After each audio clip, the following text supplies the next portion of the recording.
Bonjour à tous, c'est Nicolas et nous allons voir aujourd'hui comment insérer une feuille de calcul Excel dans Word 2013.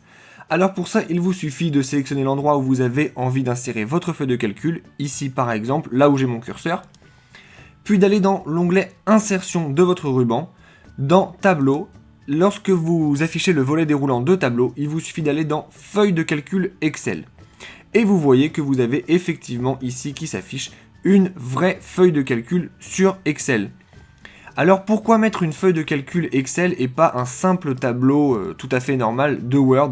Eh bien c'est parce qu'avec une feuille de calcul Excel, vous allez avoir les propriétés d'Excel, à savoir que vous allez pouvoir par exemple faire des formules si vous utilisez des chiffres. On va prendre un exemple tout de suite, on va taper ici 2 et ici 4, et vous voyez que ici on peut faire égal, sélectionner notre cellule plus la cellule d'à côté, et qu'en faisant entrer, on a le résultat, chose qui n'est pas possible avec un simple tableau dans Word. Donc, lorsque vous allez avoir des calculs un petit peu longs, un petit peu redondants à faire, vous pouvez afficher une feuille de calcul Excel. Lorsque vous cliquez hors de votre feuille, elle se met bien sous forme de tableau tout à fait normal. On retrouve notre 2, notre 4 et la somme des deux, donc tout va bien. Et voilà à quoi du coup servent les feuilles de calcul Excel dans Word.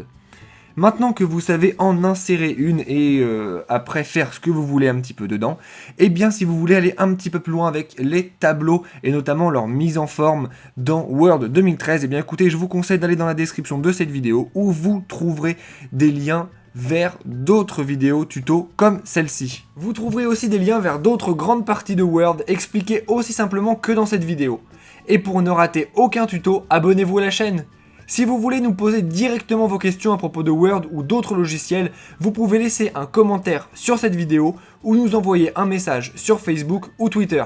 Enfin, si vous avez vu une erreur dans cette vidéo ou si ce que je vous ai montré ne fonctionne plus à cause d'une mise à jour ou autre, s'il vous plaît, dites-le nous dans les commentaires, cela nous permettra de pouvoir réactualiser la vidéo. Sur ce, je vous dis à bientôt et n'oubliez pas de vous abonner à la chaîne et de laisser un pouce bleu si ça vous a aidé. Au revoir!